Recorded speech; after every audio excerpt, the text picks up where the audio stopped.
for family reasons. And now I'm also involved in building Nusantics, helping with the data side of things.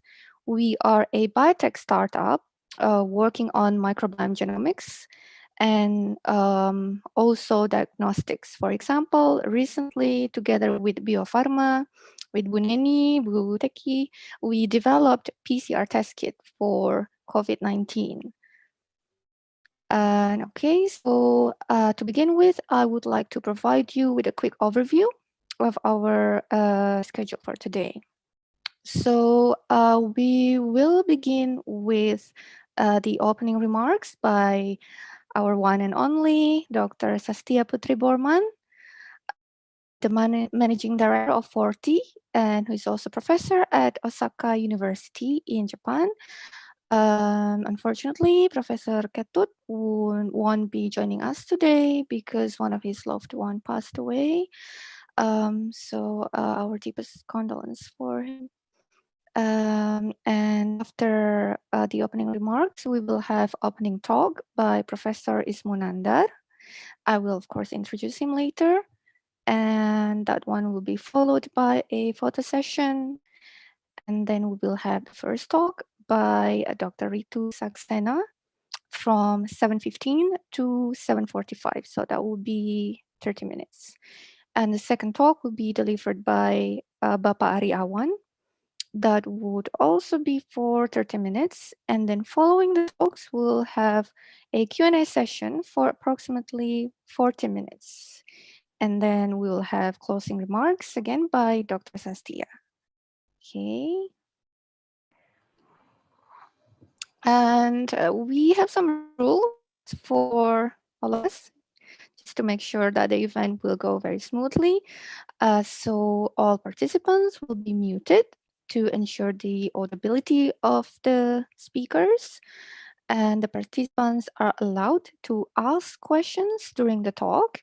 But if you could, please post your questions using the feature down below. You can see there is this chat feature. You can also raise your hand. There will be that feature during the discussion session. And also, please make sure that you join the Zoom room with the name that you registered with the format, institution, and name, like example, ForTi Hayati. Okay. And now for the opening remarks, we will listen to Dr. Sastia. And please, the stage is yours, Dr. Sastia. Halo, Assalamualaikum warahmatullahi wabarakatuh. A very good evening, good morning, good afternoon for everyone who are joining us from across the globe. I'm very pleased to welcome you in our last session of World Class Series, World Class Scientist Series Part 2, organized by ForMind Institute together with many of our supporting organizations. So would you please share the screen, Sri? So on behalf of all of the coordinators for ForMind Institute, I would like to really thank our supporting organizations and all of you who are here today. And just a little bit about ForMind Institute. We are a professional organization that is focused on the enhancement and development of research, community services, and also education. So I'm the chair of this organization, and we also have Ibu Femi, and Ibu Neni, Pak Iqbal, and Pak Ketut as board members of or coordinators of this organization. Next, please. Next slide, please.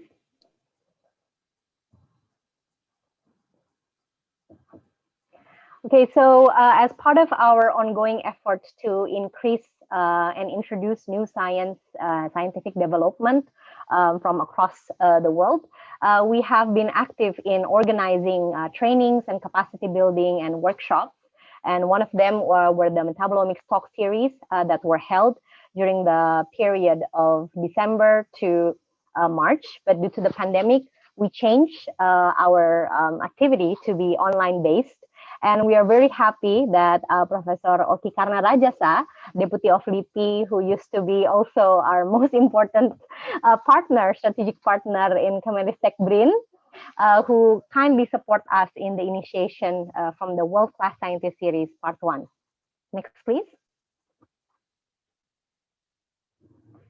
So we had organized many different kinds of webinar series. One of them also focused on the vaccine development and many different issues. Next. And this is the first series of world-class scientists.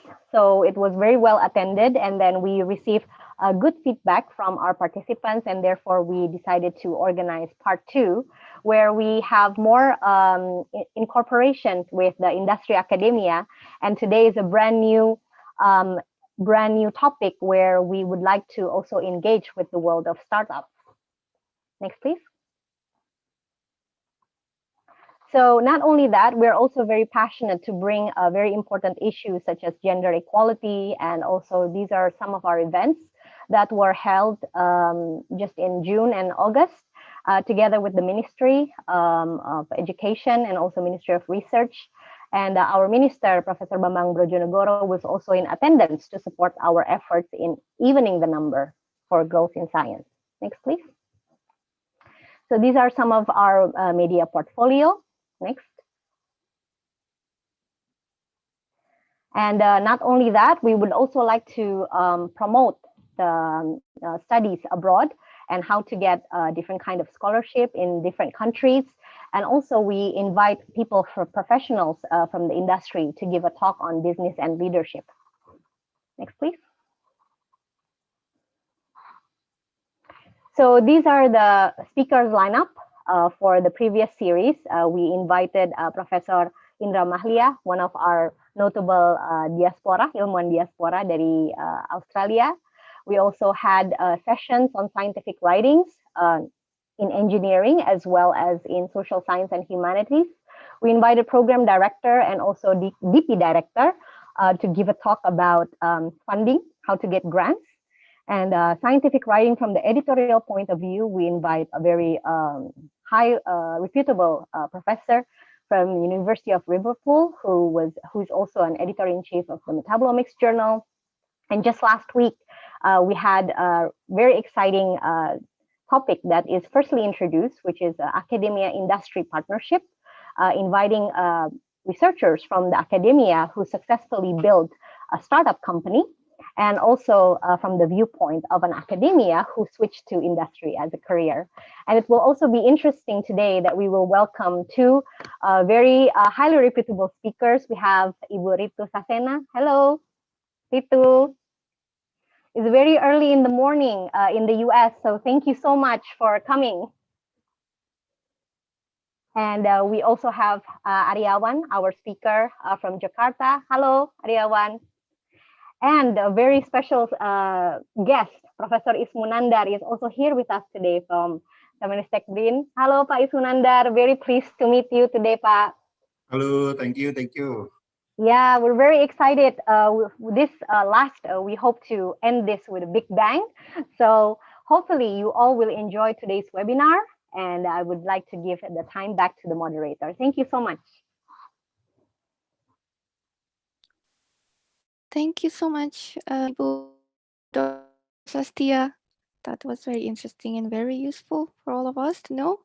And now for the opening talk, we are very honored to have Professor Ismunandar with us. Thank you so much, Professor, for joining us. Professor Ismunandar is the expert staff for relevance and productivity at the Indonesian Ministry of Science and Technology. And he's also a professor at ITB, Institut Teknologi Bandung, which is one of the top universities in Indonesia. And if I'm not mistaken, he's also the youngest professor in ITB. I hope I'm right. Okay, thank you so much, Professor, and please kindly proceed. It's yours. Thank you, Farah. Assalamualaikum warahmatullahi wabarakatuh. Selamat malam. Good morning for Ritu, yeah, and others that is in US and other part of the world that is in the morning time. Salam sehat. Hope that everyone is in good health in this very difficult time for everyone. I would like also to mention several friends that are here, Pak Oki, Bu Neni, Bu Feni, and others here.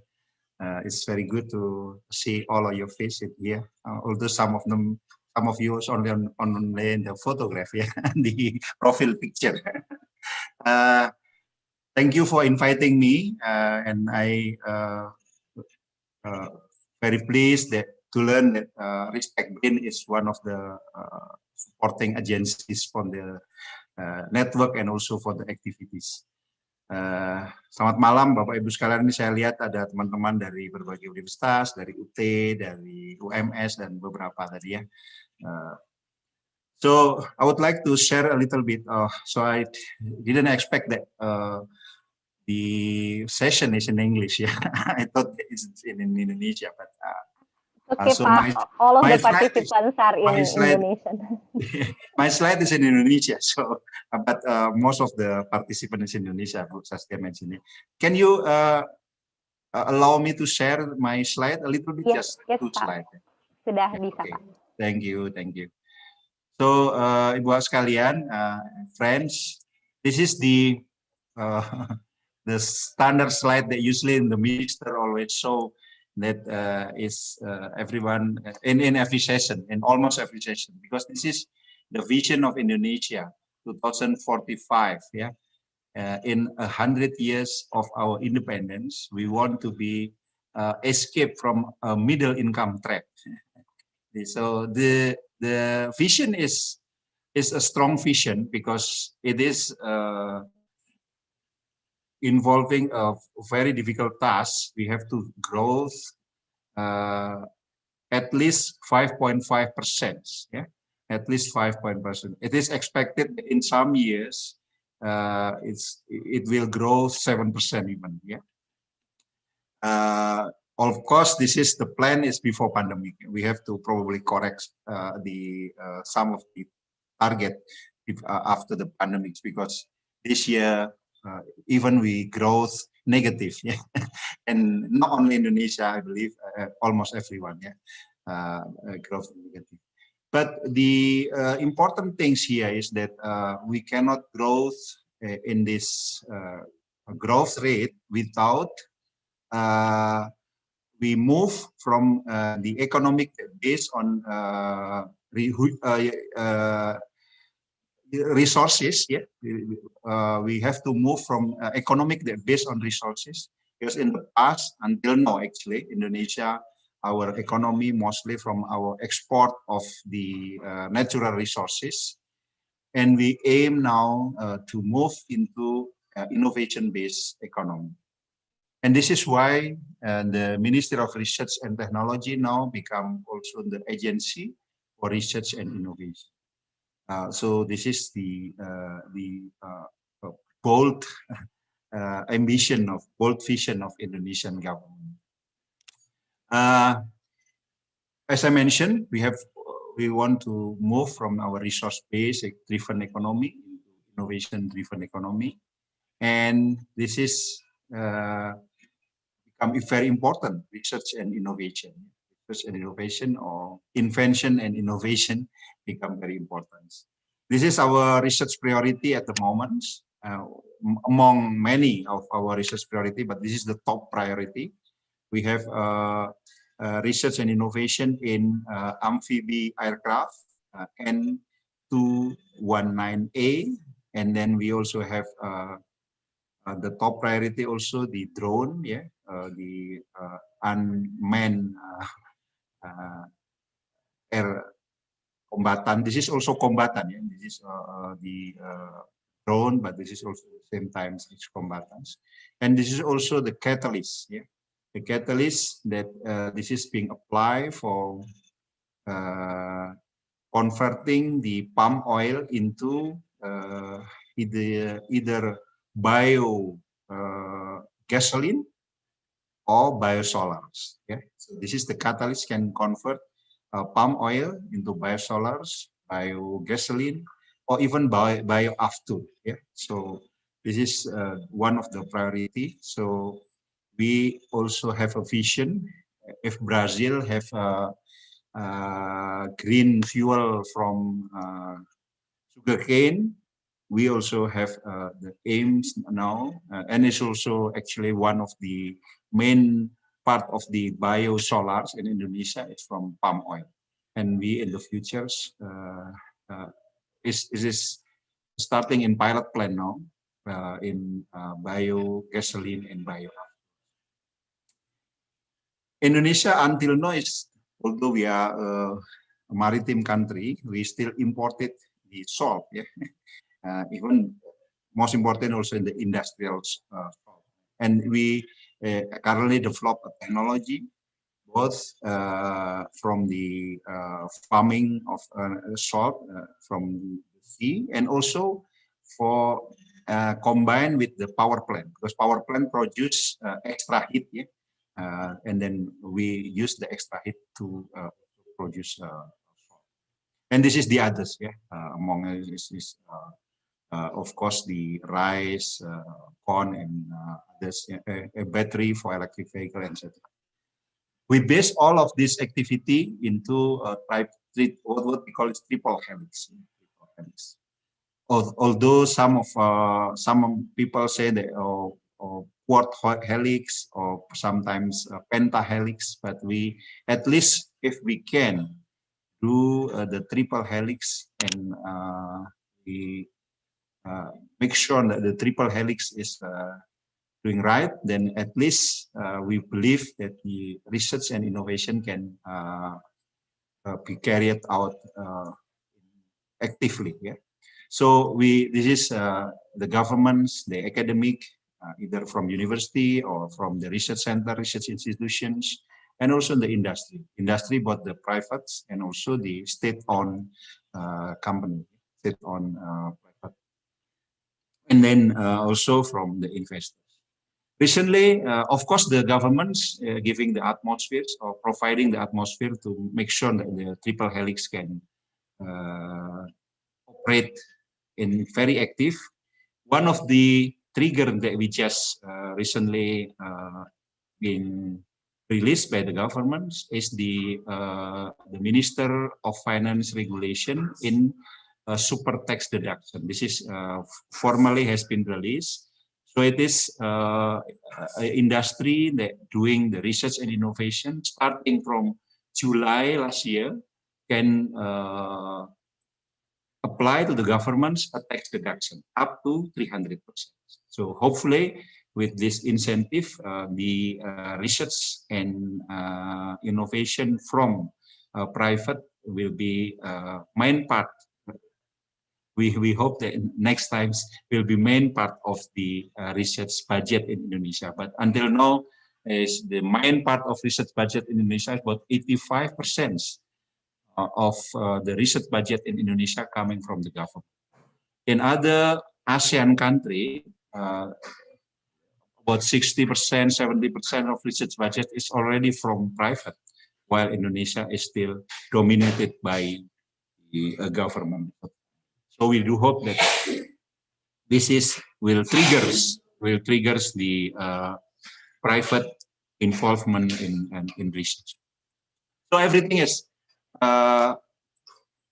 whether it's from the governments, whether it's from the private or industry, everything is indirect factors. It's also only creating the atmospheres.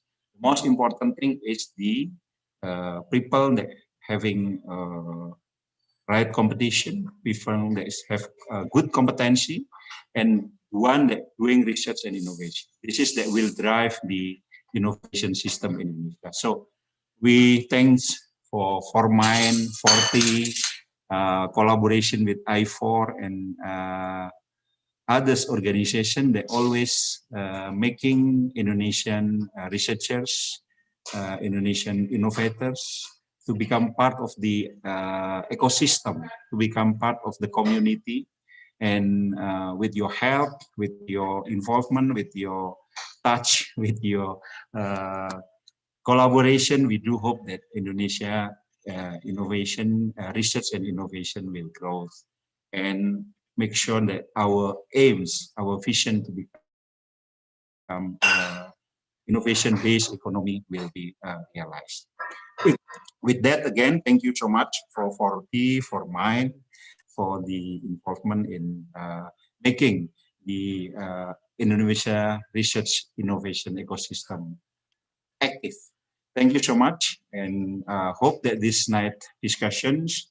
Thank you, Ms. Ritu Saxena and Mr. Ari Awan for sharing, and I believe that the discussion tonight will be a productive one. Thank you so much. Thank you very much, Professor, for sharing that valuable information and for the support of Ristek Brin. So far to us, it's very much appreciated. Thank you. And now we would like to have a photo session together with all of you. If you could please all turn on your videos, my colleague Mbak Sri will take some good photos. Okay. Yeah, it's great. Ya, mari dinyalakan yang belum dinyalakan supaya rame, jarang-jarang ini. We also have Prof. David Marpaung ya, joining us from University of Twente, salah satu profesor termuda kita juga diaspora, bergabung dari Belanda. Tadi kita juga sempat lihat ada Prof. Juliana dari UK, jadi ini dari seluruh dunia ya bergabung. Oke. Mungkin dengan aba-aba. 1, 2, Sri, 3. silakan. Oke, satu lagi. 1, 2, 3. Siap. Terima kasih.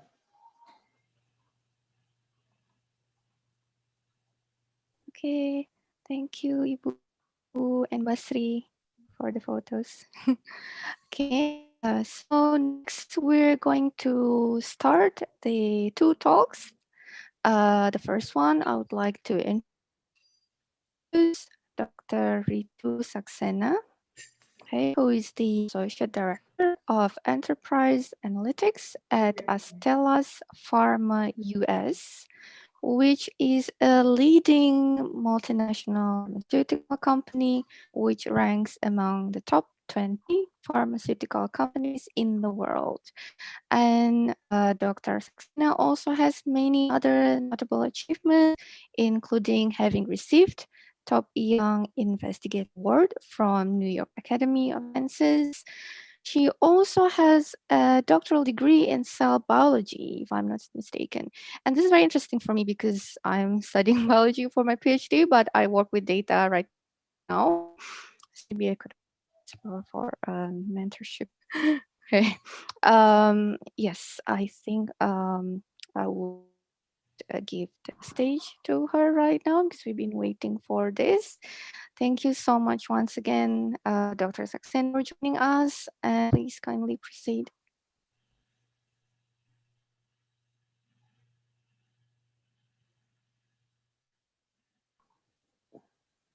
Sorry, Ritu, we cannot hear you.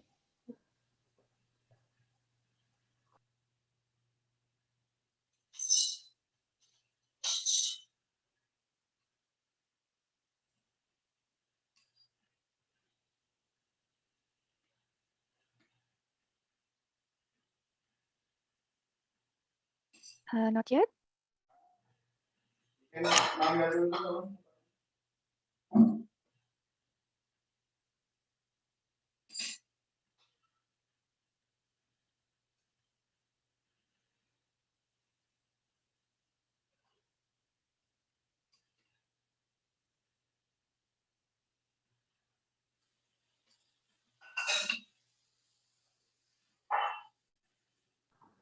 Perhaps from your earphone, it's not working, I think. Yeah.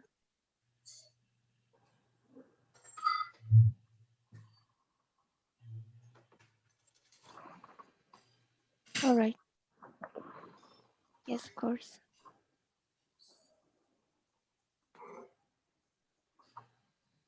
Okay, so while waiting for Ritu to connect, Actually, it's very interesting because we met each other in the Osaka long time ago, and then reconnect again through LinkedIn. So very good to have like networking. We met, I think, in one of the social events, and then now we can collaborate in holding this kind of event. So hopefully, okay. So Ritu has joined us from phone.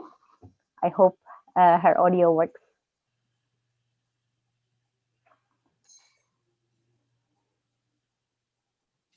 Okay, Ritu.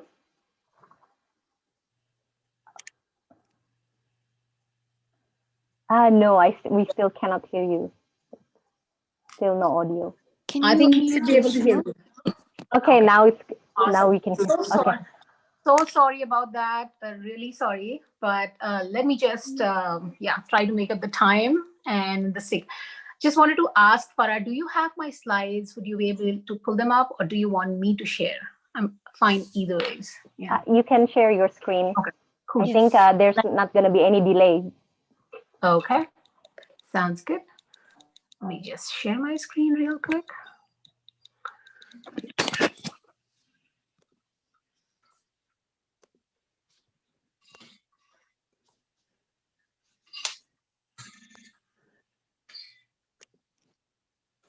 Can you see my screen now?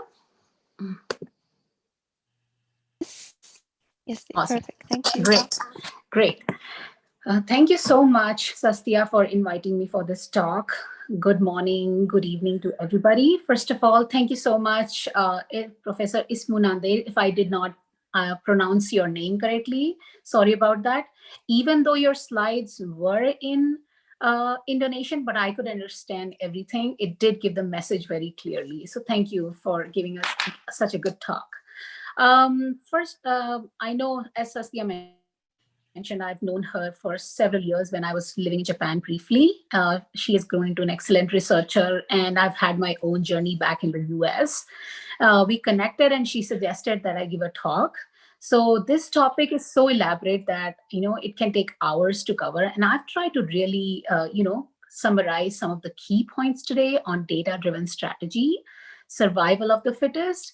But before that, I delve deep into the topic. Let me just introduce everybody who I am, where my background is, and especially would be very, interesting for Farah, you to know, because I've been in your shoes. I've been a cell biologist for the longest time, and I've made this transition into full-time, data analytics, leading groups. So yeah, and it's been not at all a very straight line journey.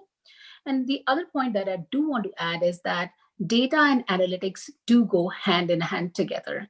We use data as a fuel, but analytics is what drives or is the automobile of data, and that's when we get to see those insights.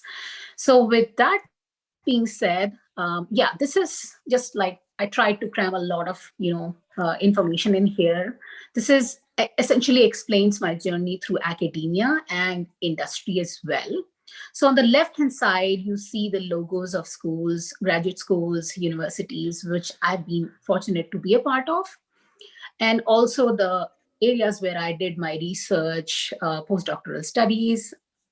Well, I came to the US 15, 16 years back and worked with NASA on a project on my thesis to study bone loss in microgravity conditions, human cellular mechanisms around it. And no, I did not get to go to space, unfortunately, but I did enjoy this whole journey because it was collaboration with mechanical engineers, physics department, cell biology people. So it was a very multidisciplinary experience, which really opened my vision towards how important it is to have these skills collaborate among each other and people collaborate from different disciplines, which you'll see as I've experienced in my journey. And then I did associate with Washington University in St. Louis, University of Illinois for postdoctoral studies. I worked on cancer, specifically breast cancer, glioblastoma, which is brain cancer. And then Northwestern University is somewhere between my academic life as well as and then industry life, because that's where I became really serious about career in data. And I did this while I was working. So it was in predictive analytics. So on the right-hand side are tags of some companies like Caterpillar, American Express, and then finally Estelas, which I'm a part of right now. And it's hard to imagine right now, but imagine that a person who was running experiments doing statistical analysis with mice, cells, and working on these diseases was now looking at I started looking at machine data and parts and voice of customer information.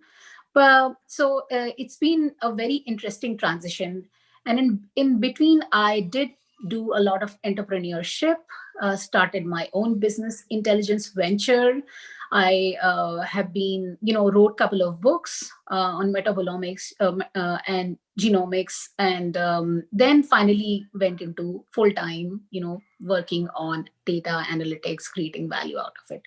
Currently at Stellas, I lead a team of analysts, visualization experts, advanced analytics folks, machine learning people. So to be able to, utilize all the information that's available for patients, real world data, information around, internal information like finance, medical affairs, all those things, to be able to, compile and use that information to be able to provide value for the company.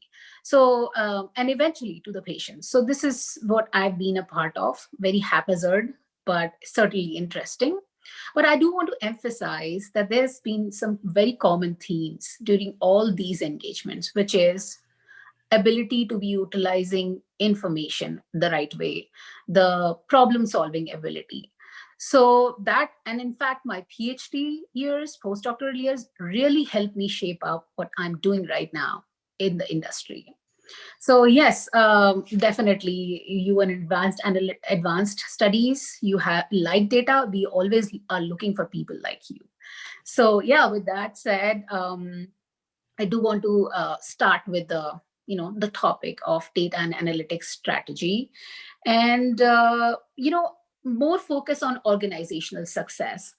But usually when people give talks on data analytics, they always start with this concept that, oh, we have so much data. The amount of data captured in the previous years has been huge. We now that we have so much data, we should be able to start capturing value.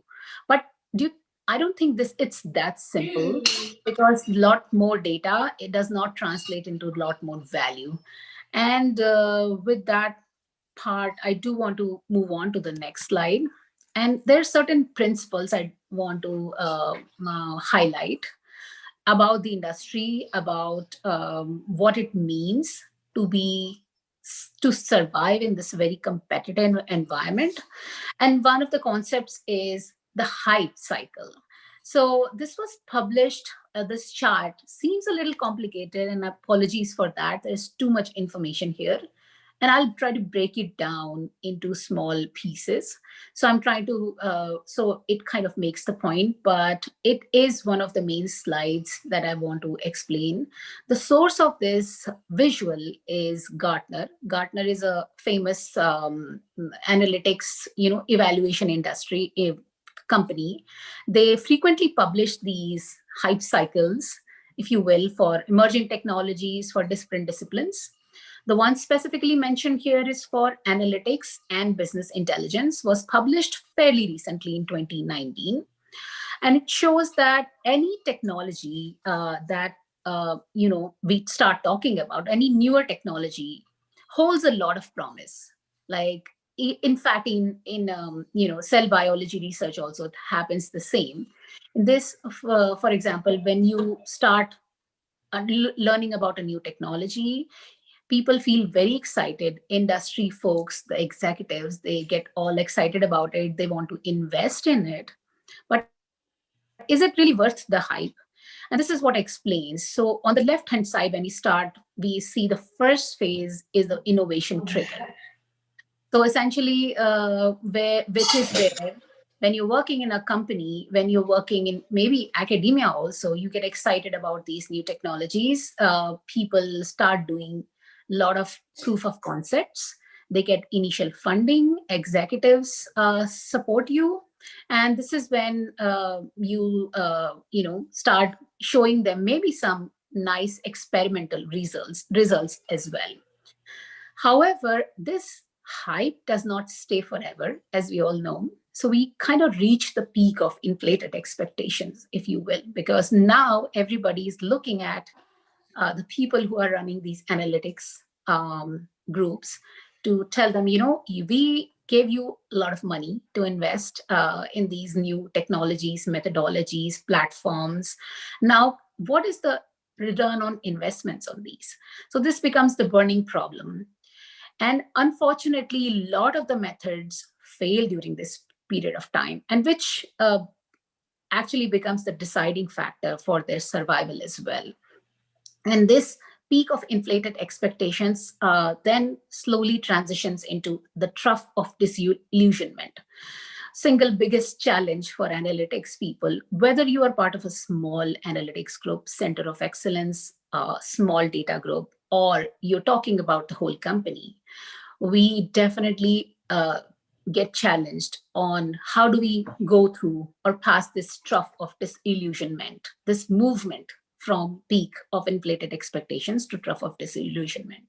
So what we need to be able to do is be able to demonstrate the return on investments very clearly in this phase. Otherwise, you have a lot to risk for. And that's when I'm sorry, I'm not able to. Yeah. So this also describes what analytics would look like in the next decade. For example, the last 10 years, what we are looking at or we are learning about the data and analytics field is that people are investing in how do we capture more and more data? How do we establish data lakes? How do we get the right tools? People are still struggling to find the right tools. Is it R? Is it Python? Is it AWS? Well, all this information kind of colludes the real topic, because analytics in itself cannot stand alone. It has to be supported by the business. Ultimately, we are looking for this machine learning approaches to be able to advance the business. It's not otherwise. It's never been about the technology, which most of us in the field forget. We do get carried away by all these fancy methodologies, but the business does not frankly care. And this is a hard pill to swallow. But definitely those companies who are able to make this transition, understand this, do make the leap. They do survive. And and to make it more clear on what are the areas that companies or even groups within a company who are focused on data and analytics should be thinking about, is explain more in a very simple term of shifting this focus. For example, you may start your group, do a lot of proof of concepts, but that cannot carry you through delivering continuous value around it. Anytime we start with an analytics problem, we need to be able to think of scalable solutions. I can give a quick example. So my team was approached with a problem of, okay, can you just figure out within a particular drug, can you find the insights that can be derived through some of the advanced analytics methods for interactions that happen between healthcare professionals as well as the field medical representatives? So there was a lot of unstructured data that we had to tap into. We did successful POC, used natural language processing, text mining, text analytics approaches to create the solutions. But then we had to think ahead and be able to say that, this methodology is not just a one-time solution. We should think of developing some tools around it, which are able to not only utilize this sort of data, but to be able to utilize any incoming unstructured textual information. So this is how we should be thinking about advancing. So now it sort of snowballed, and now it became to win an award in the company, and people started utilizing and understanding the benefits of utilizing this methodology. So at the end of the day, it was not about natural language processing or the LDA method that we would used or the fancy tools that we have in place. It was always about what did we enable. So again, this kind of fits in very well with the second one, which is less focus on technology and more focus on business problems. The third one is, again, request-based work. So what happens is, well, I've personally seen it, and well, every company I've been a part of, that if we start being in that mentality of people, suggesting these are the things that we are interested in, why don't you work with us, and suggested some solutions around it, it becomes a very transactional as well as not so proactive approach. So the people in analytics, you have to think about saying no, be able to ask the hard questions and prioritize. So we all know this rule of 80-20, because if your group is working great, company's COE for analytics is doing a great job, they're going to be flooded with work. That is not the problem. The problem would be, are we working on the right solutions, right problems? That becomes a challenge. So this is another key things that I've learned, which I always try to, tell and teach my my team and the other people in the group as well. The fourth one is very counterintuitive. And it seems like people would think that I'm a data person, but why am I starting with saying that I should shift my focus from talking about data or starting about data to starting about opportunity statement. So this is the way I've also tried to propagate within the Center of Excellence, that when we talk to anybody who wants to create a solution which is around data or analytics, the conversations should never start with where do you have the data. It should always start with, what is the problem that you're trying to solve? What is the opportunity? We'll get to the data as soon as possible, but the first question should be, do we even have the problem defined or not?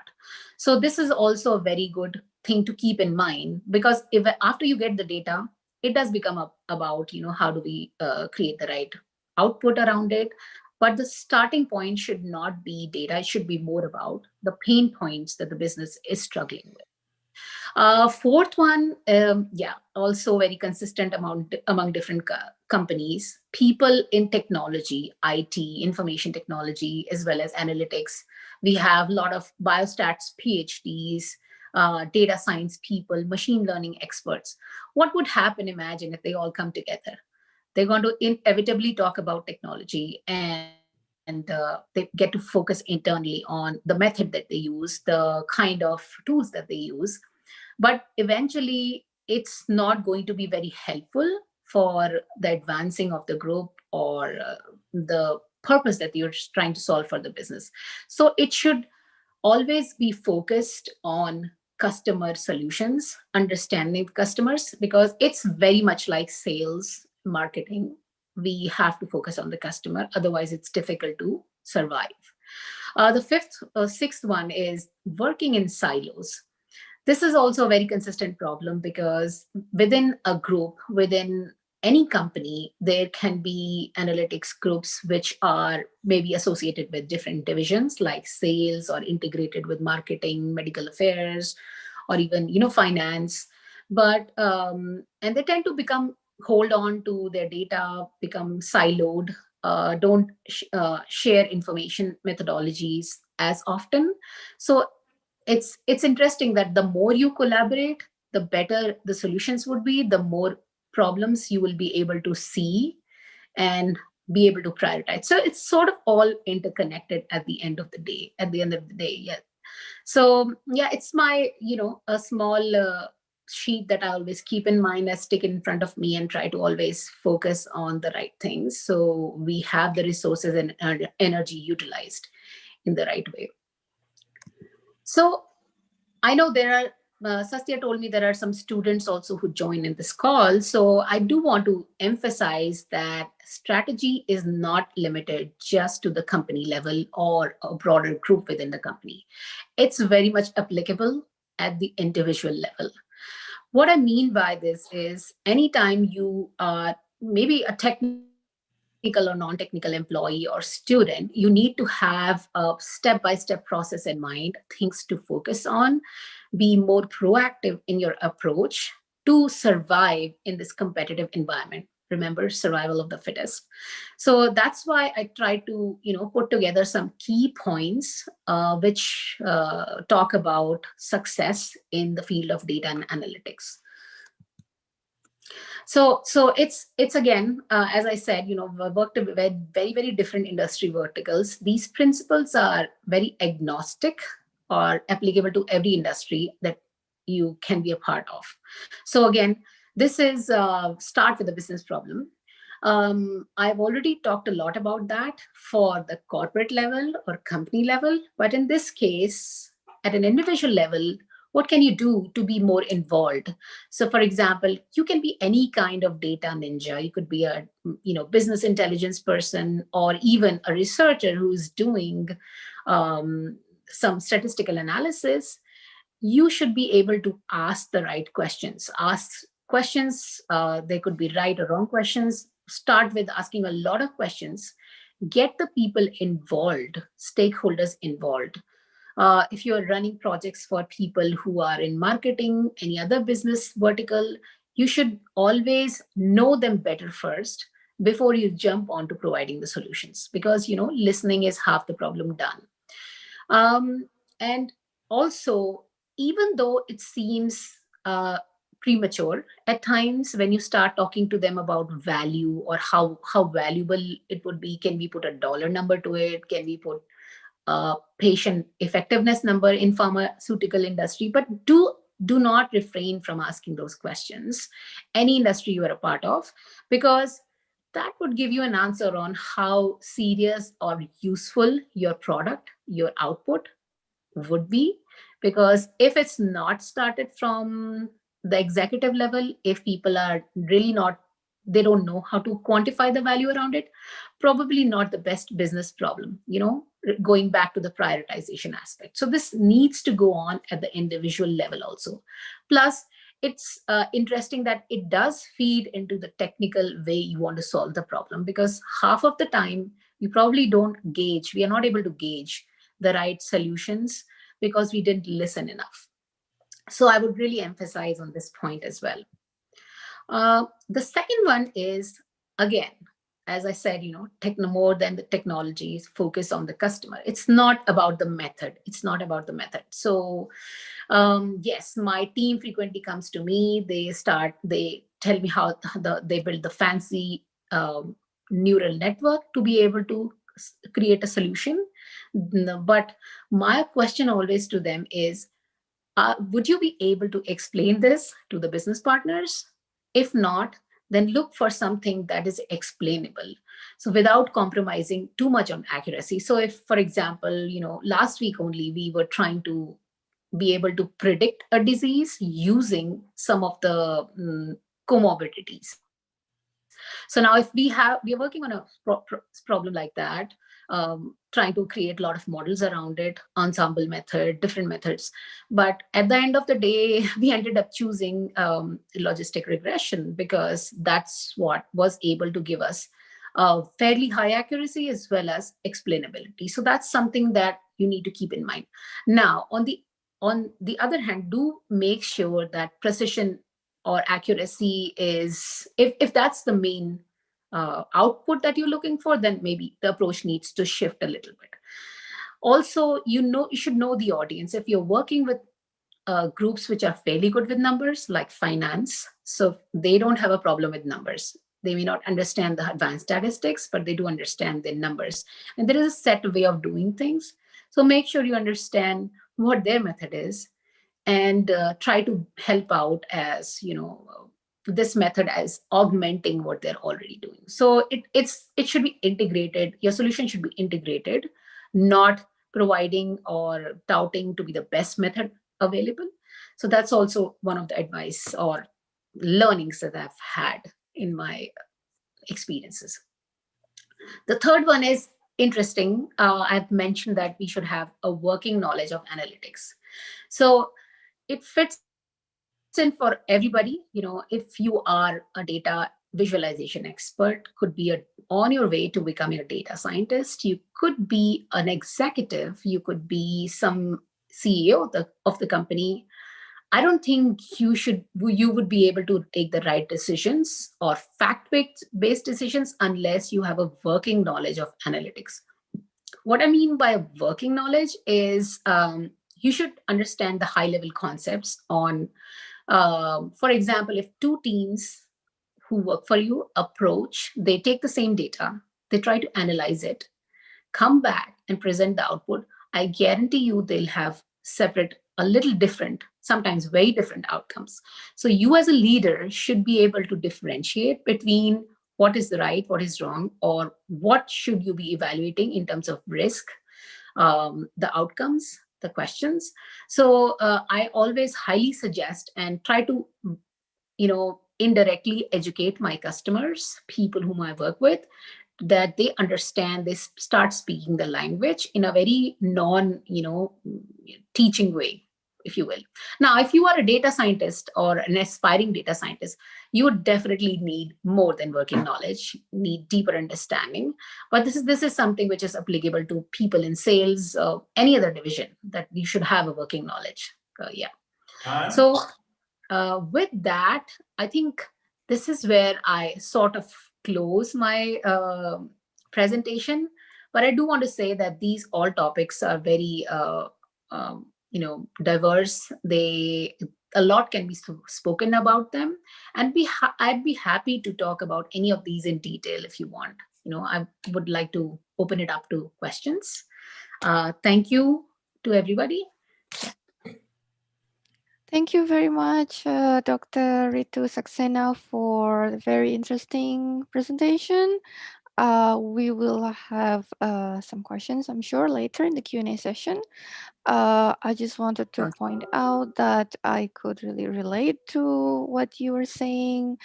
It's very interesting. Like, for example, you mentioned about the method, like there's this accuracy and explainability trade-off. And we also came across something similar to that. Like we had to choose between a random forest and SVM. But as you know, SVM is more like black box, so it's like harder to explain. So we went with a random forest. So yes, that's very, very interesting. Thank you so much. So You're welcome. next, yes, thank you. So next, I would like to introduce Bapak Ari Awan. Okay. Yes, okay, Bapak Ari Awan. We are so honored to have you today as well. Bapak Ari is the Managing Director or CTO of Sinarmas Digital Ventures, a tech-focused venture capital firm based in Jakarta that finances and mentors tech companies. He also has many other notable achievements. He is a CEO of Hyperjump Technology, a startup that specializes in DevOps, open source softwares, and cloud, and a lot of other things. And also, and this one I really admire because I've been following Indo Relawan for some time. He's co-founder and tech advisor of Indo Relawan. I didn't know this, that he was the co-founder. It's a social volunteering platform based in Indonesia that connects volunteers and social communities, and they do a lot of great work. So yes, we're so honored to have you here. Bapak Ari, if you would like to start, please. Thank you. Thank you. Hi, everyone. First, let me share my screen first.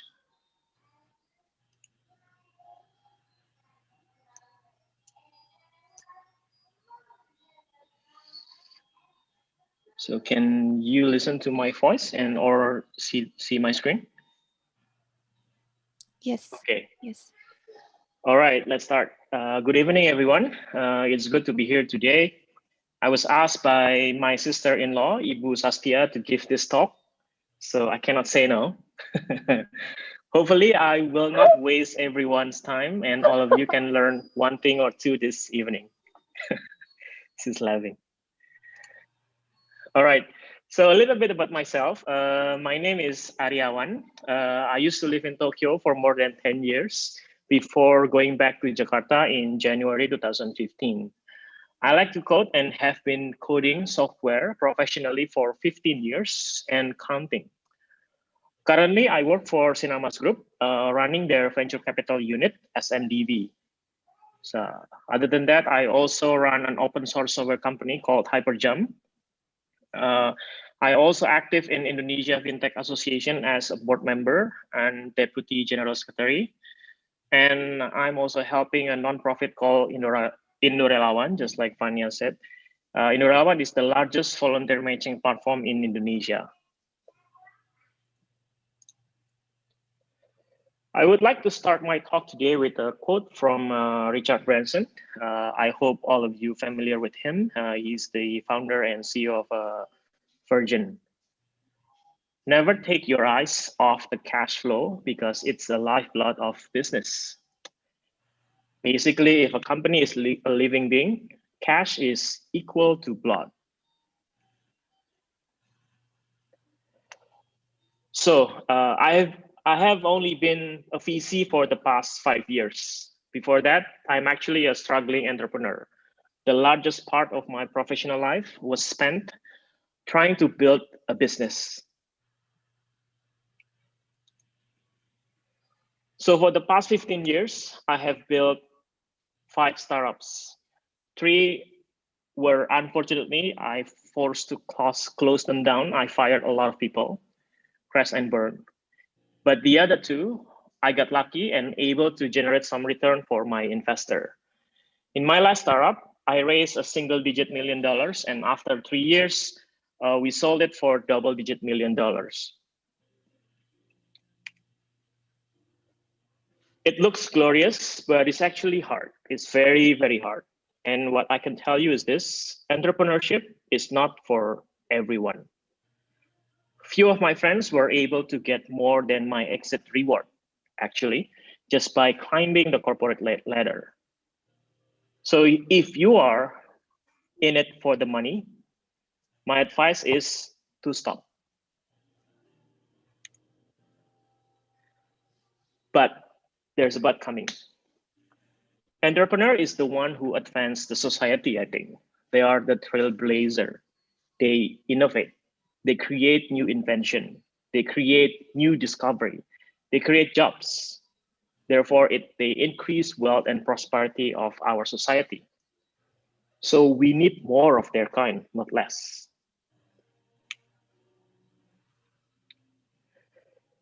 So in this talk, hopefully, I will be able to convince some of you that starting a business is actually hard, but it is doable. I want to share about the #1 hurdle for anyone trying to build a business, which is capital.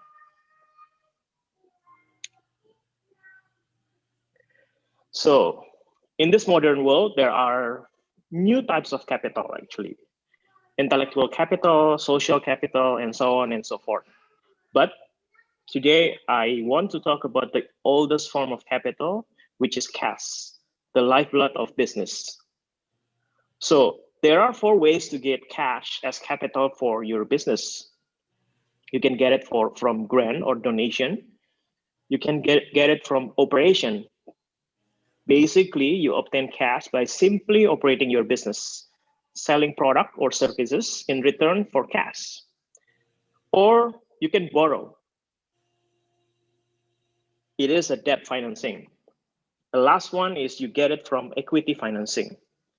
So all of this activity is called actually financing or fundraising. And the cost of this activity is called cost of fund. Cash is not cheap. There is costs associated with it. So which one do you think is the most expensive out of grant, operation, debt, or equity? Hold the thought. Equity financing is actually the most expensive. Why? Because there is no limit on your cost of fund when you raise using equity financing. So how to actually calculate cost of fund? So let's start with the easiest to understand. The easiest to understand, I think, is debt financing. It's very easy. When you borrow money from someone, you have to pay them back the exact amount plus the interest. So this interest is the cost of fund. Do you know what is the interest rate when you want to borrow money as a working capital? Has anybody here ever done that? Borrow money from the bank? It depends on the risk and who actually lend you the money. But usually it's going to be less than 40%. This is the cap. A simple example of borrowing money, it's Indonesia recently raised a lot of, raised a lot of money from borrowing.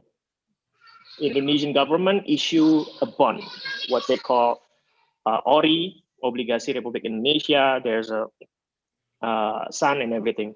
So the coupon for ORI is actually between 6 to 8%. So it's way more than 40%, right? So there is a cap on debt. Because if you borrow money from the bank, I guarantee you the bank won't charge you 1,000% or 100% or 150% of the money that you borrow. That's impossible. But if you raise money with equity by selling the stake or ownership of your company, the sky is the limit. The new owner is entitled to whatever profit or value that your company generates. So here is the simple math. Let's say I need 100 million to start my business. I expect to generate 100 million of revenue per year on a 5% profit margin. So my projected revenue is 100 million per year with 5% profit. But to do this, I need to borrow 100 million. Or I can sell equity to raise that 100 million. Let's say I go to the bank. I can borrow from the bank, but the bank said that I have to pay it back in 10 years with 20% annual interest. Then I go to a VC, and the VC said, I give you 100 million, but I need 50% of your business. So let's say now fast forward to 10 years later. After 10 years, I sold the company for 15 times of my annual revenue, which is 100 million, right? 15 times is basically normal. That's the average. So if I use that or I borrow from the bank to raise my first 100 million, I would get my reward at the end after 10 years is 1.2 billion. But if I use equity, I would only get 700 million.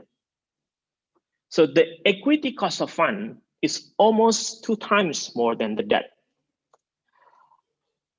I hope if you don't understand the math, I'm gladly to answer that later on.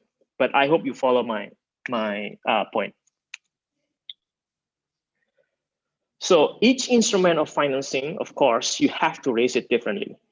You get grants from kind-hearted rich people or from their charitable donation or from government or do a crowdfunding. Indorelawan actually has done all of them.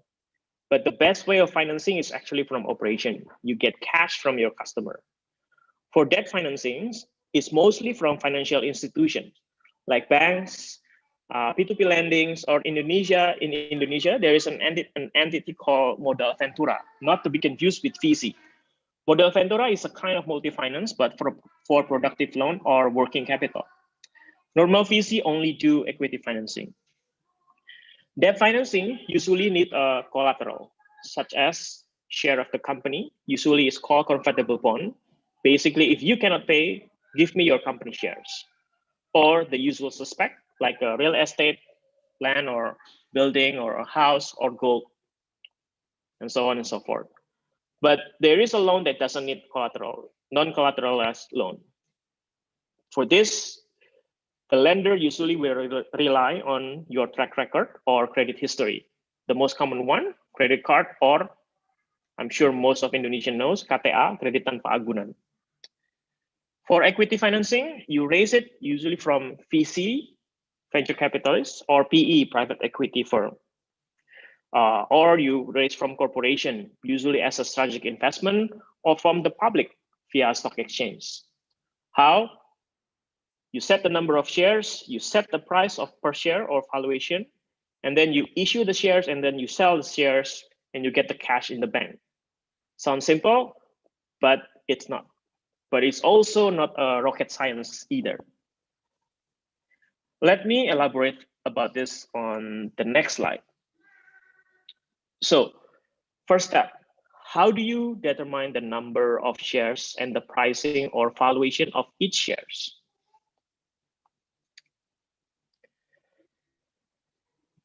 First, you need to know what we are in the VC industry called the company stages. Early stage, growth stage, and late stage. So what is early stage company? When you still need to build the prototype or actually produce the product or services, create the product or services, or establish the company or the legal entity, that's our early stage. What is the growth stage company? This is when you already have an established entity, you already have the product or service ready to sell, so you need to actually start doing marketing in order to generate revenues. So the next one, what is late stage company? This is when your business is already generating revenues, but you need more volume to be able to profit or to actually get more profit. Basically, you need money to expand. So for each of these stages, you should calculate how much each of those activities costs. The sum of money is the capital you need to raise. So here's the simple math again. Let's say I'm an early stage company. I need 100 million. So I will sell 50% of my company for 100 million because I'm raising equity and financing in this story, right? So if I want to raise 100 million for 50%, that means I have to value my company at 200 million. So to do this, to raise this, I want to issue 1 million shares, 1 million unit of shares. So my price per share would be 200, right? And then to raise 100 million, I have to sell 500,000 of those shares for 200 to get 100 million. Hopefully you follow the math, right? But how can I justify that my idea, because early stage, right, worth 200 million? So that is the hard part. That is the ball game. Convincing other people or pitching to value your idea for 200 million. Right? Depending on the stage of the company, you need a different way of pitching, right? Different things that you need to put on your pitching deck. For early stage, basically what you need to do is you need to sell your vision.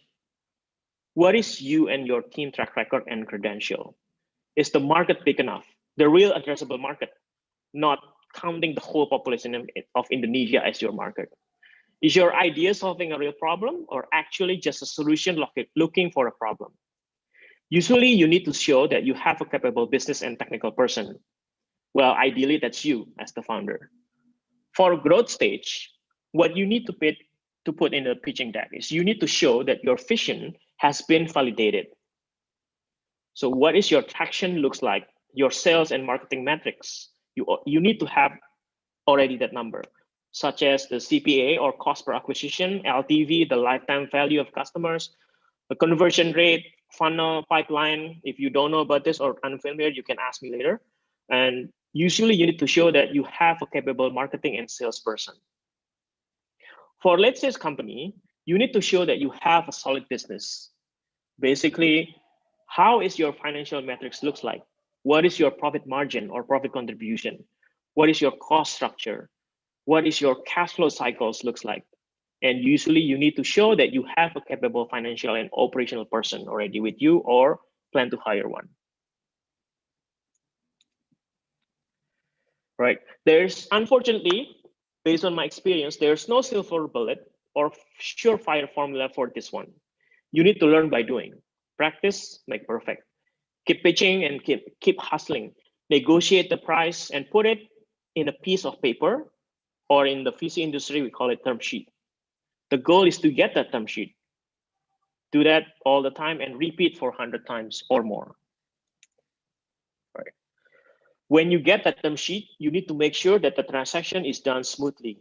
Do not, and I repeat, do not think it's over until you have the money in your bank account. If everything just that what I have explained before is too overwhelming, what I want you to remember is only one thing: cost of funding. Fundraising, you can do it in many ways and a lot of ways, but at the end of the day, you need to remember there's a cost and you need to calculate how much actually will it cost you. So the simple truth number one, managing cost of funding is actually balancing between risk and reward. Starting a business is highly risky, but also highly rewarding. As an entrepreneur, we always convinced that we can never fail. So the risk is always zero. While the VC think that you will fail. So we actually demand your firstborn as collateral. Just kidding. I'm not actually. Maybe your secondborn as well. So investing in a startup is actually the riskiest type of investment. So you need to always be fully aware that VC is actually investing others people's money. OPM stands for others people's money. Losing that money means we will lose our life, well, career. Well, that's why we demand your firstborn, so we can switch it with our life, right? The money that you're asking to invest, VC needs to generate return on that one. So here is a simple math. A wealthy investor is giving money to a VC, hoping to get more return. Compare if they put the money in more conventional investment. This is what we call IRR hurdle. IRR stands for internal rate of return. Nowadays, the IRR hurdle around VC is actually around 6 to 8% annually. If the VC cannot generate return more than that, why bother, right? However, the commonly accepted statistic is that 9 out of 10 startups will fail. That's 90% failure rate. So if an investor gives the VC 100 million, the VC know that they most likely will lose 90 million. So they have to find a startup or investment that will generate at least 10 times the return, because that 10 million will need to cover for the 90 million loss. That's why you often heard 10x or 1000%. In SMDV, for the past 5 years, our average is actually 3 to 4x. We hit a few home runs. That home runs give us a return of 100 times or 120 times and 120 times. So we hit 2 home runs actually. So hopefully now you will believe me when I say that equity is the most expensive way of financing. Because as an entrepreneur, your upside is limitless, but it's limited only by your hard work and imagination. Thank you. Thank you so much, Bapak Ari. That was very insightful and also very entertaining. I'm sorry. I now know that I shouldn't be an entrepreneur, not because of the money, but because of my firstborn. Okay, thank you so much. Now we're going to open the Q&A session. If you would like to ask question, please, you can unmute yourself. Does anyone want to ask question? Maybe I will start then. That's okay. Okay, maybe I will ask question to Pak Ari. So I've heard recently there was this investor. He said that a lot of investors actually invest with their heart first instead of with their mind. So he said that a lot of investors would probably fall in love with a startup, and then the due diligence would come later. Do you agree with that? I mean, are you that kind of investor or? Yeah, thank you. It depends. on the stage. So for early stage, that's definitely what most of the VC done. Because in early stage, as I explained, that is actually, there's nothing. You sell your idea, your vision. So the most important thing is actually the trust. So the VC have to fall in love with the founder and trust the founder in order to be able to give it the money. So if I'm an seed investor, yes, most sort of seed investor able to make decision within just 15 or 10 minutes the first interaction with the founders. SMDV unfortunately is not a seed early stage investor. We are a late stage investor. So our due diligence is actually really thorough. An example of a seed investor is Ventures. So SMDV invests in its ventures to be able to participate in make investment in early stage companies. But we know that that is not our strength because it takes a certain kind of a instinct and experience to be able to be a successful seed investor, like what Wilson does in its ventures. So that's why we just rely on its ventures to do that for us.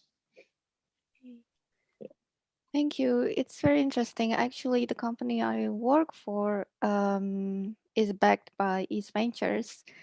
So indirectly, you back us as well. Thank you so much. Most likely. Yes, it's very interesting. Okay, we have one question from Ibu Mayasari. Would you like to ask the question yourself, or do you want me to ask for you? Okay, maybe I will read this. Okay, how much money is usually raised for early stage? Yeah. Just like what I put on the presentation, you need to calculate. It's actually there is no guideline, but you need to calculate all the activities. How much money that do you need to actually? For example, like if you only have an idea, you have to establish a legal entity or something. If you build a company here in Indonesia, there's a certain requirement, right? There's a certain capital that you need. So you put that as number one, and you say that you want to hire somebody, then you put the cost of hiring that one. You want to rent an office, you put that one. There's no guideline, but what I can tell you is this: in Indonesia, usually for a seed stage company, they raise between $200,000 to $500,000. But if you are in Silicon Valley, for example, the amount is about between 1.5 to $2.5 million. In Japan or in Tokyo, at that time, back on my days, usually we raise between $500,000 to $1 million, $500,000 to $1 million. But it depends on how much do you need. You need to calculate yourself. Okay, maybe it depends on the industry as well, or? Yes. For example, like Farah, you work for Nusantex, right? That's a biotech company. Maybe the capital requirement is way more expensive because you need to buy a machine, for example, compared to someone who actually wants to do a e-commerce web startup, for example. I see. They just need a simple server and website. Okay, thank you very much. Now for the next question, Ibu Sastia, do you have a question? Okay, yes. Before me, there's a participant who is ready to ask question and raised hand. Pak Rama. Yeah. Oh, yeah. Okay. Yeah. Can you hear my voice? Yes. Yes. Thank you, Bu Sastia, Bu Farah, Dr. Ritu, and also Pak Ari Awan. Actually, this is a really interesting point, especially that delivered by Mr. Ari Awan, because nowadays there is one Netflix series about startup. So my question maybe for both of you. First, are you watching that series? And the second one, how is the entertainment industry, especially in this issue? The film or series can give impact to young generation to trigger the young generation to build an entrepreneur company. Thank you.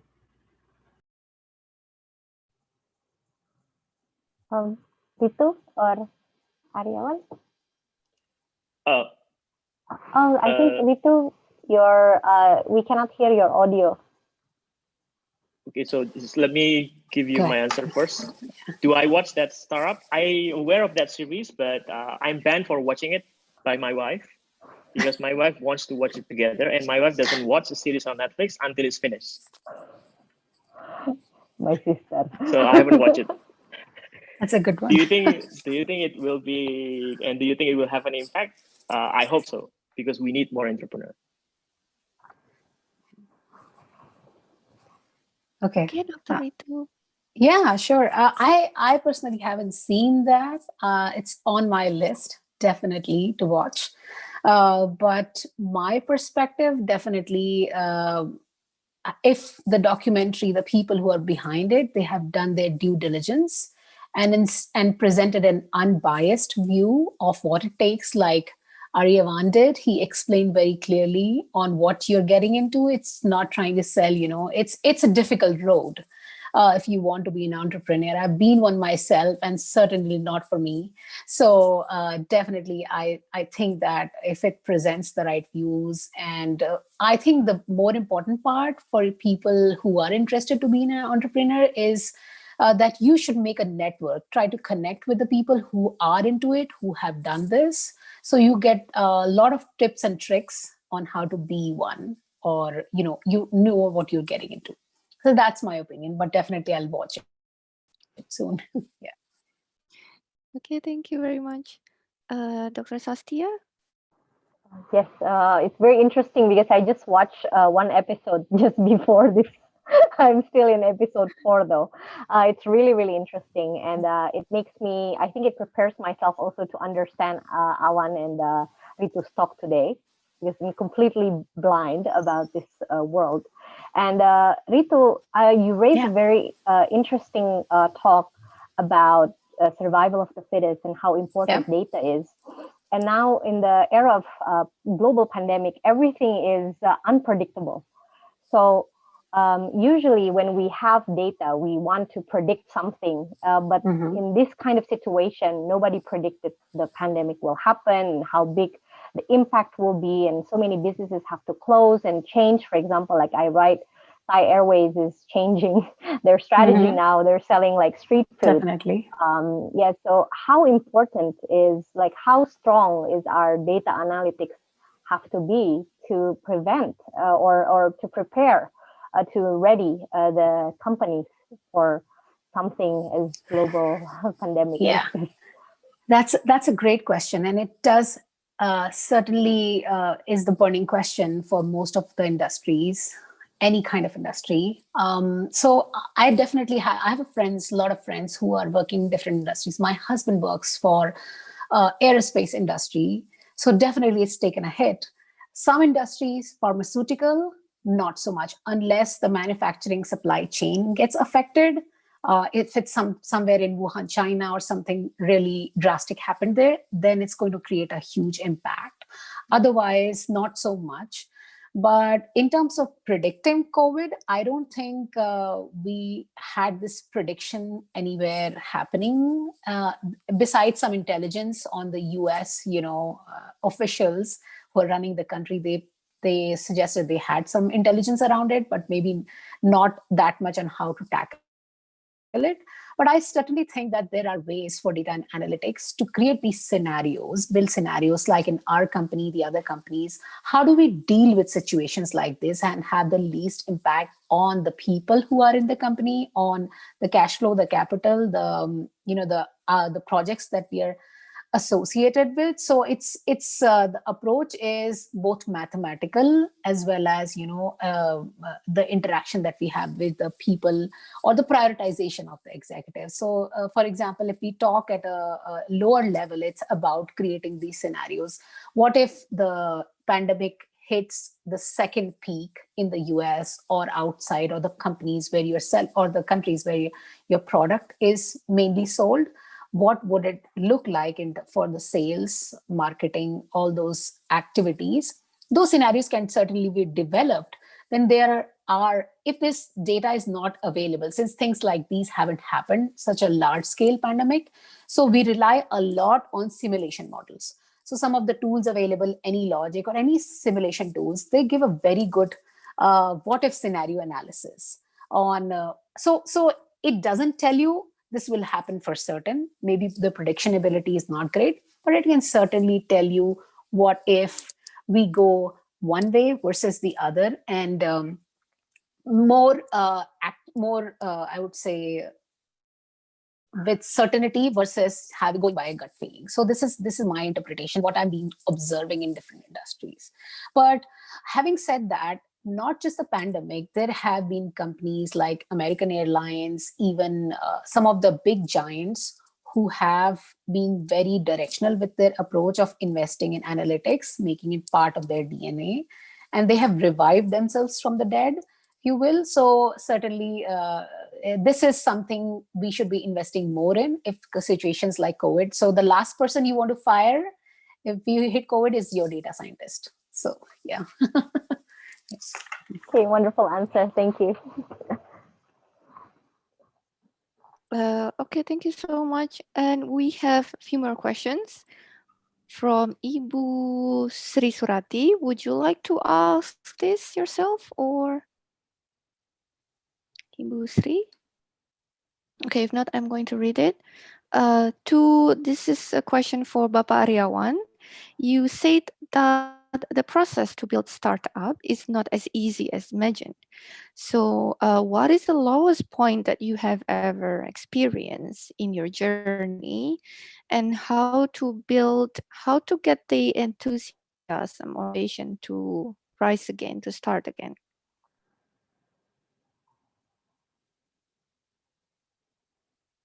Bapak, sorry, you're still muted.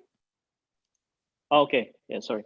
So my lowest point is definitely when I have to close down one of my startup. At that time, I have to fire about 50 of my people, and I know a lot of them have family already, so that's a very difficult one. How do I pick myself back again? Family helps a lot, and then having the same. So you have to build your own support group by surrounding yourself with the same like-minded entrepreneur is good. That's what I do. And also you need to have a mentor that will be able to help you during that kind of situation. Fortunately, I've been introduced to a few good mentors that I still keep it in contact until now. And so they are the one who are able to support me during such a low time. So being an entrepreneur is not easy. SMDV actually provide a psychology service for most of the company that we invested in, to coach the CEO or also to deal with the psychology type of related problem. Mental depression is very, very common among CEO or founder of startups. It's one of the hidden secret of the startup world. Oh, wow. Okay. Thank you so much, Pak Ari. Okay, next we have Bapak Oki Karna Rajasa. Silakan Pak Oki. Terima kasih.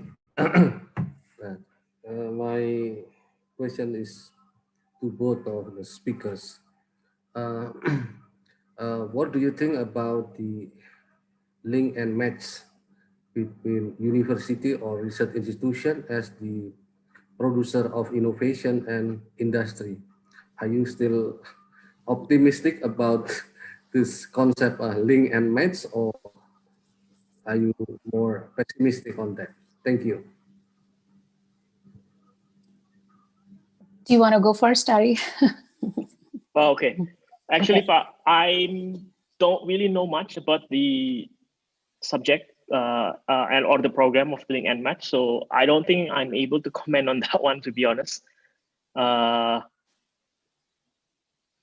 So yeah, I'm sorry, but normally university produce the knowledge, right? The research institution produce knowledge, or innovation, that the problem is how to bring to downstream or commercialize the product, the innovation into industry or private sectors?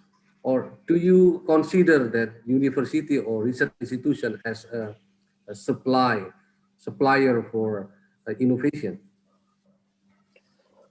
In Indonesia, to be honest, I'm pessimistic. But so my company Hyperjump is actually have an office in Silicon Valley. So we have, so a few of my team there actually work closely with a few of professors at Stanford, for example. So I think in the US, in Silicon Valley, in this case, Stanford is very, very close with the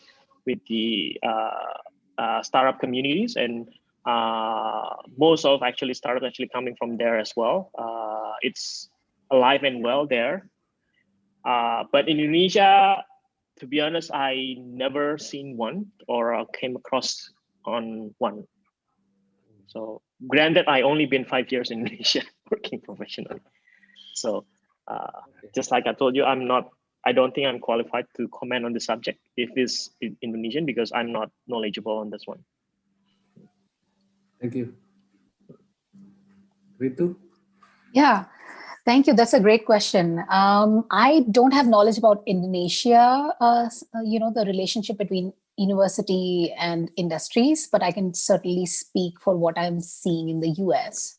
There's a lot of cross-pollination that's happening. I personally, my group, our company collaborates a lot with a lot of industries to hire talent, to run projects with some of the very accomplished academic professors.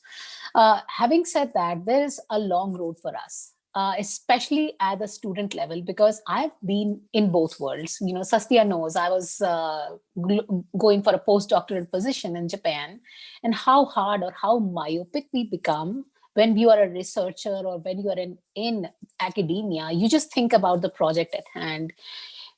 At a personal level, or at an individual or student level, you should be getting the training to go out in the world and be able to utilize those skills.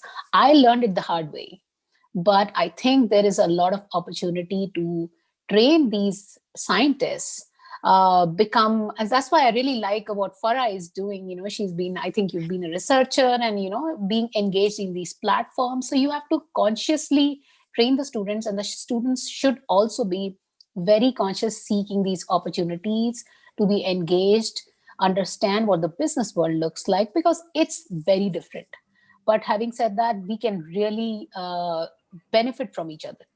And also in the industry, I do feel that elements of academia can certainly benefit in advancing what we focus on innovation. So we frequently invite professors, scientists, mRNA, senescence, and all these, what the fields that they're working on. If we want to invest in those, we really want to look for professors or groups that can help us, understand the picture better. So I'm part of those initiatives, and I really hope this goes on in a more structured way versus a very haphazard way. So yeah, I'm hopeful. Long way to go though. Yeah, I hope I did help answer your questions. Yeah, thank you so much. Okay. Mm-hmm. Thank you very much, Dr. Ritu and Pak Ari. We still have Bapak Rama who asked the question earlier, raising hand. Would you like to? No. Sorry. I forgot to Oh, lower okay. the Okay, no worries. Does anyone else want to ask question? Okay, if not, I'm going to ask a question to Dr. Ritu Saxena. So Sure. you mentioned about this. Thank you about this transition. I'm actually interested to hear about more details about your journey. How did you make the transition from academia to industry? Yeah. What are the challenges that you think Sure. someone might find? Yes, thank you. That's a good question also, and I've been in that situation where I was looking for industry opportunities, also looking for, let me think about what I need to do with my next steps, because I love research, I love science, but at the same time it became practically impossible to raise a family with. And it was not a smooth one. So I first started looking for opportunities to just volunteer, understand. So became a part of a venture, pharmaceutical business intelligence. I wrote articles. Then I started my own business of medical writing. So I was doing fairly well. I started hiring people from India, from the US, and started booming. But I got really, really bored, because the researcher in me was like, well, I was used to solving some interesting problems. Now I'm reading about other people's researches and correcting them, looking at their statistics. So why not do something more technical? So I've been always interested in math, even though I've been a biology major. So I took it seriously. I took steps around what are the trying to find out and being more deliberate about what I need to choose. And that's what a lot of people are really confused at. Do we need to do an MBA? Do we need to be doing something, a certification or something related to data? Because I was interested in analytics and data. But I thought, anytime having a more structured approach always helps you. So I enrolled myself after a PhD into another master's program while I was running my own venture. I had a small kid, but I realized I have to go through this learning to be able to prepare myself. Because first of all, if I want to justify any company that I'm a very good scientist, data scientist, I understand statistics, which definitely reflects in the work that I've done, I need to first convince myself, right? So that was more internal work. And I did reach out to a lot of what Ari Awan said is very true. You have to have great mentors. This is one thing you should continue doing, whether you're in industry, academia, look for the right mentors, because you don't know what advice or the kind of opportunities that can open up. So be open to interacting with people. Don't just be cooped up in your laboratory trying to get through the experiments. So those things, and then the opportunities came up. I applied for, in fact, I had just finished 2 of my courses in my master's program, and I just got an interview call from Caterpillar. They were looking for scientists, data scientists, and I started working with them. And to my amazement, people who had been in the IT industry for 10 years versus me, who was just entering into it, my PhD was actually the very distinguishing factor, because I could look at the problem, I could learn quickly, adapt myself, and be competent. So I think for people who are in academia, I still feel, don't sell yourself short. You guys can be the future of data analytics. I cannot emphasize this more. I hope I did answer your question, but I'd be happy to elaborate. Yes, thank you so much. It's very encouraging, actually, to know that, to learn from your experience. That's really, really useful for us. Thank you. Okay, so do we have more questions from the audience? Okay, can you please raise your hand? Maybe not. Is that all? There's a new Okay. question in the chat. Oh, okay. Ibu Sri Surati. Okay, to Dr. Ritu Saxena, may you share what is the biggest challenge in leading a team to in order to bring a company to reach the target, considering you may face different maybe human personalities? Good. Yeah. So yes, what is the biggest sure. challenge? My approach is very individualistic, because I think every person has certain strengths that as a manager, as a person who's leading a big team, needs to focus on. So if some of my employees are more interested in working on data, or versus some more interested in communication, I try to get them, understand their personalities, and basically evolve them, train them. So I try to have whenever I try to have one-on-ones with them, my objective is to understand their broader objectives, what they want to do in the future. How do they want to develop? Because ultimately I'll be the manager for a short span of time. They'll move on to different roles. But I do tell them that once you're on my team, you're always on my team, because I'm just preparing you for your next job. This is my approach. That's how I train them. If they're welcome to have technical discussions with me. They're welcome to have, behavioral. So it eventually, in my experience, it ends up having behavioral questions more than technical. So that's interesting. And most of the times, I do try to train them on how they should be interacting with the customers, trying to focus on the business problem, like I already emphasized. So that's my approach, in short, brief, but I can speak a lot about it. Okay, thank you very much. We have one more question, and this is the last one due to time constraint. This is from Ibu Wulan Rahayu. My question, so her question is for both Bapak Ari and Dr. Ritu. What's the competence to create and or nurture from the university's curriculum that is needed to improve more for the students to align with industry's requirement as professional and or entrepreneur? Yes. Would you like me to ask her to explain further, maybe, or I don't know? I can go ahead to answer this question. Competence that needs to be nurtured, right? So in my opinion, based on my experience, the single most important competence or skill that needs to be developed in students who are preparing themselves for the future world is effective communication. If you cannot explain what you've done, how it's valuable to people who completely don't understand your research, if you cannot convince them, then you really need to work on developing that skill. So effective communication is something I would rate it higher than even competency on technical expertise, because when I hire anybody, I really look for that competency on communication.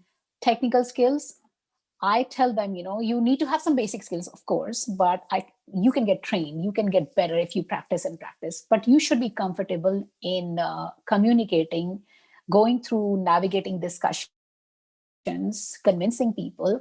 That's very valuable, especially in the corporate world. Yeah. So communication definitely should be a very important part of the curricula. Yeah. Okay, thank you very much, Bapari. Okay. I agree with Ritu. Communication is one of the things that is important as well. And then technical skill is not so much. What I want to like to see more of this fresh graduate to have is actually what we call in startup community is a growth mindset. So if you're working for a technology company in the technological industry, there's no way that your skill currently is actually complete. You have to keep continue learning. For me, for example, I still learn every week. I try to read one book. I still try to learn a new program. Every week, I get certification, certified in Python, I certify in JavaScript, I always continue. So that growth mindset is really important. Basically, knows the humility that you know that what you have is actually not enough and you need to continue to grow.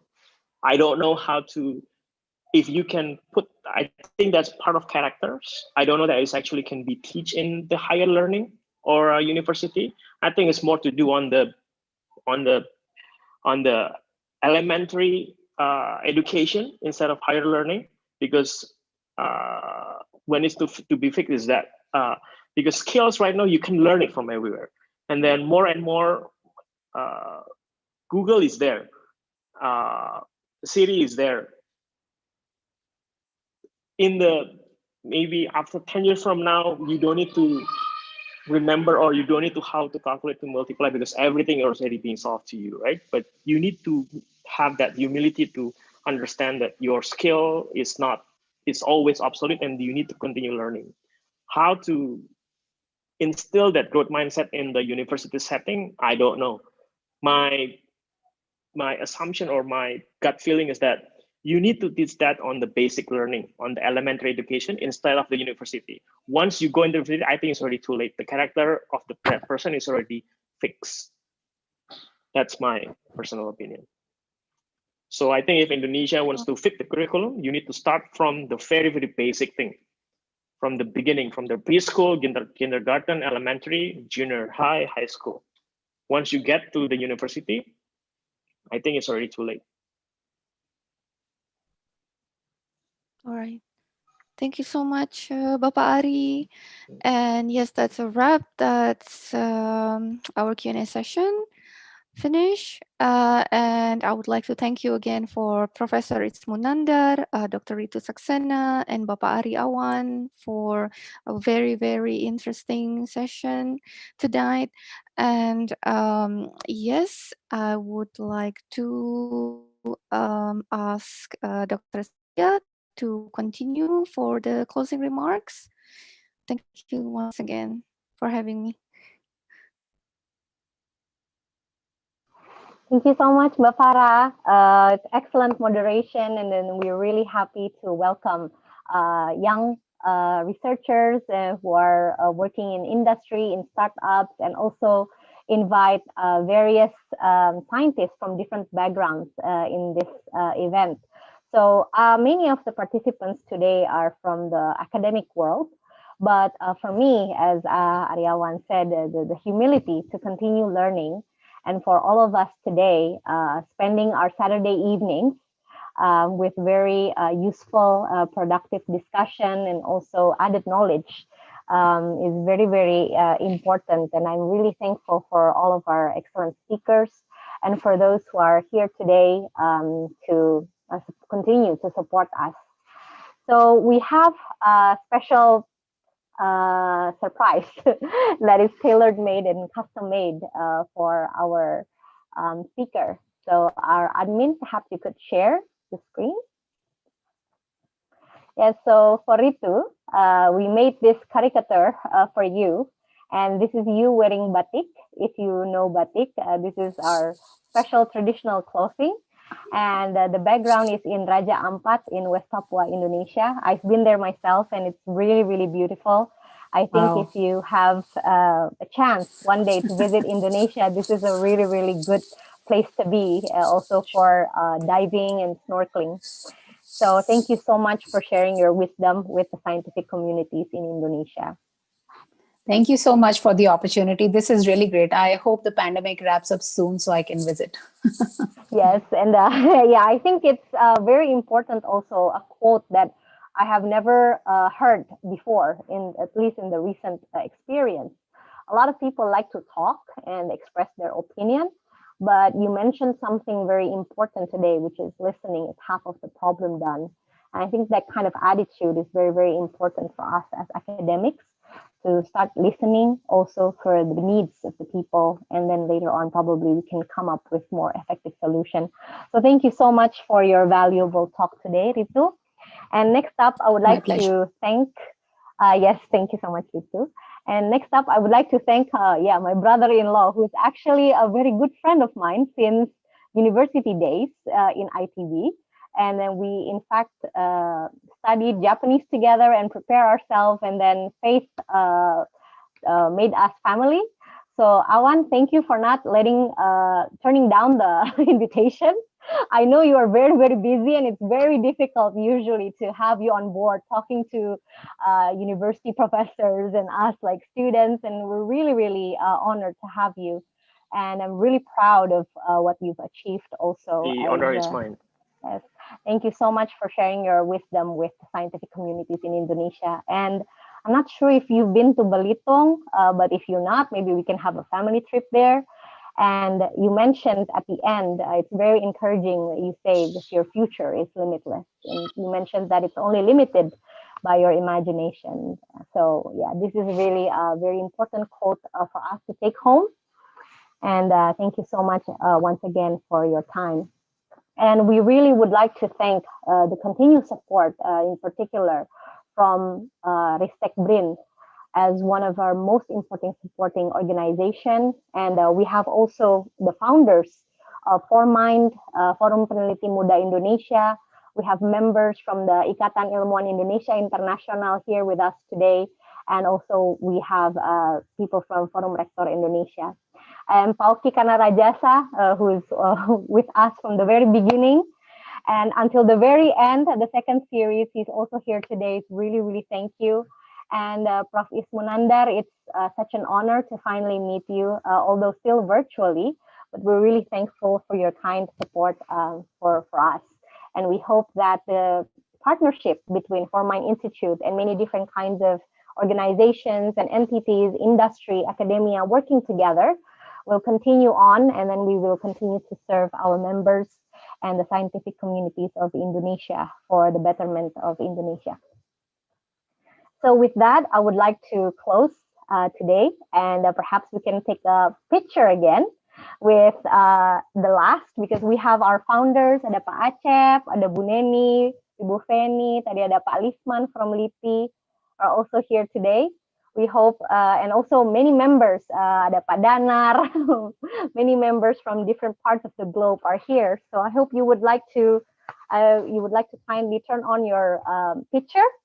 Tadi ada yang terlewat, belum sempat terfoto. Mungkin ini, this is the very last session of World Class Scientists. Ada Ibu Ana from ITV, Pak Lisman from LIPI. Thank you so much for coming. Okay, so let's ready ourselves for the next final photo session. Ada Pak David still here with us today from Twente, from Netherlands.